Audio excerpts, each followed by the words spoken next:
நம்ம இப்போதான் ப்ரோ படம் வந்து 2 வருஷம் தான் ப்ரோ ஆகுது. அதுக்குள்ளேயே ரிலீஸ் பண்ணா எப்படி ப்ரோ நிறைய பேர் வருவாங்களா ப்ரோ? நீங்களே சொல்லுங்க, வரமாட்டாங்களேன்னு. எந்த படம் ரிலீஸ் பண்ணாங்க? ரெட்டு நல்லா இருக்கும் ப்ரோ. எனக்கு தெரிஞ்ச வரைக்கும் ரெட்டு ரிலீஸ் பண்ணா நல்லா இருக்குது ப்ரோ. ரெட்டில நான் மக்களும் ரெண்டுத்துல ஏதாச்சும் ரிலீஸ் பண்ணா நல்லா இருக்கும் ப்ரோ. அடுத்த வருஷம் அது வரைக்கும் நல்லா இருக்கும் ப்ரோ. கில்லி ரிலீஸ் பண்ணா அது நல்லா தான் ப்ரோ இருக்கு. படம் நல்லா தான் ப்ரோ இருக்கும். அதான் நிறைய வைப் அவங்களோட ஃபேன்லாம் வைப் நிறைய பண்ணியிருந்தாங்க. உள்ளலாம் கத்திர சத்தம் இங்க இருக்கே கேக்குது எங்களுக்கு. ஜாலியா வைப் பண்ணிட்டாங்க. எங்களால வைப் பண்ண முடியல.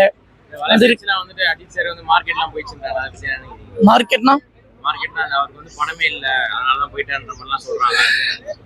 அவர் ரேஸ்ல இருக்காரு. அவர் ரேஸ் விட்டு வந்தனா வச்சுக்கோங்க, அவர் படம் நடிக்காத ஆளே இல்லை. அவர் படம் நடிச்சுதானா இருப்பாரு. இப்போ அவர் ரேஸ்ல இருக்காரு. ரேஸ்ல இருக்கிற போட்டு இப்போ படம் நடிக்க வச்சா நடிப்பாரு. நீங்களே சொல்லுங்க. இப்போ நீங்க ரேஸ்ல இருக்கீங்க, உங்களுக்கு கூட்டு வந்து இங்க உட்கார வச்சு உட்காருவீங்களா? உட்கார மாட்டீங்களே. அதே மாதிரி தான் வரும்.